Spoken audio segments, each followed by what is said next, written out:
Hi, it's Rich from Essex Wildlife Trust, and I'm here with Ed.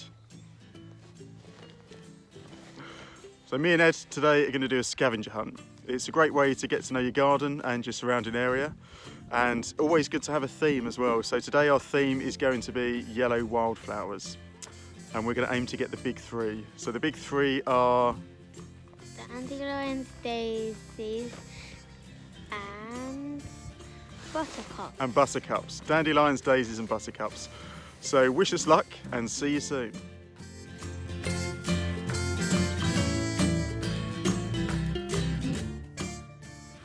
So we've found dandelions, but they're just puffballs. So I think, what do you think, Ed? I think we're going to have to try a bit harder and actually find some dandelion flowers. And here we have found a dandelion flower, although it's looking a bit unkempt.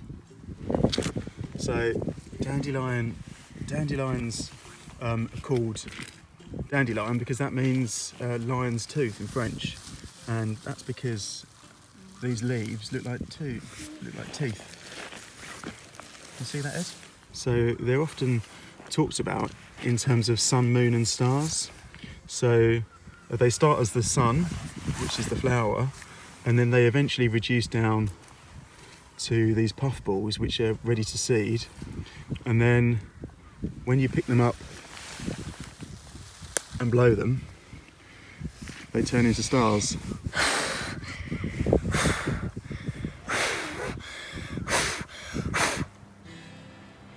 Okay, so what have we got here? We've found a buttercup. So I know a Greek myth about buttercups. So the genus name is Ranunculus, and Ranunculus was a character from Greek myth.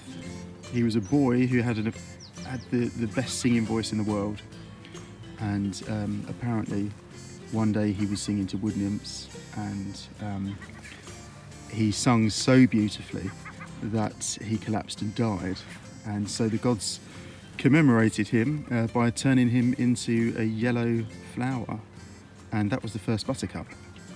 And since then the scientific name has been Ranunculus. So they're very distinctive, 5 petals, very shiny flowers, and if you hold them under your chin, it's supposed to tell you whether you like butter or not, depending on whether it reflects the light onto your chin and kind of leaves a yellow glow. But these are actually toxic to humans and cattle. So the reason for the kind of shiny yellow petal is to reflect the light and attract pollinating insects. So it's fantastic for pollinators, and that glossy yellow sort of sheen to the flower is a way to sort of advertise them to insects. Ed's just made a really good point. He asked the question about whether they're poisonous to touch, because I said that they're toxic, but they're not. It's just if you eat them, and I think it's the same for cattle as well. So feel free to have a look at them up close. Thanks, Ed.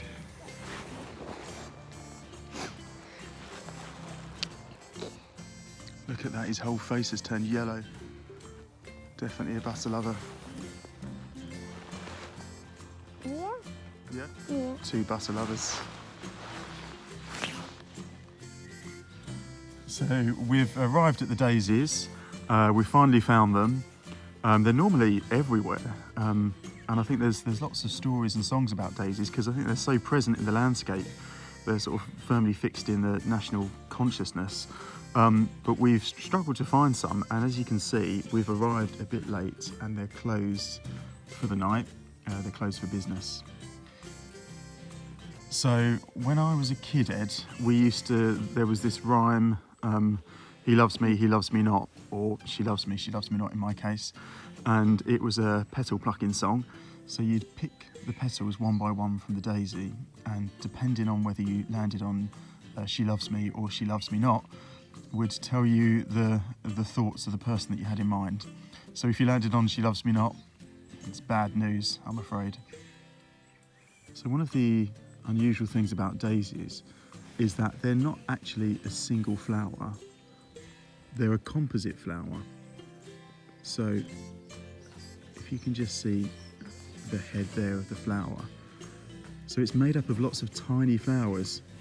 So the middle part, the disc, these are the disc florets. And then the outer parts, which you think of as the petals, are the ray florets. And what you've got there is actually a whole clutch of flowers. So could this be the smallest bunch of flowers in Essex? Possibly. That's all that me and Ed have got time for today. We enjoyed our scavenger hunt, hope you did too. Good luck with your own adventures, and if you want more ideas for ways to engage with nature, visit the Essex Wildlife Trust website, essexwt.org.uk, and there's loads of great stuff there. Until then, see you soon. Bye.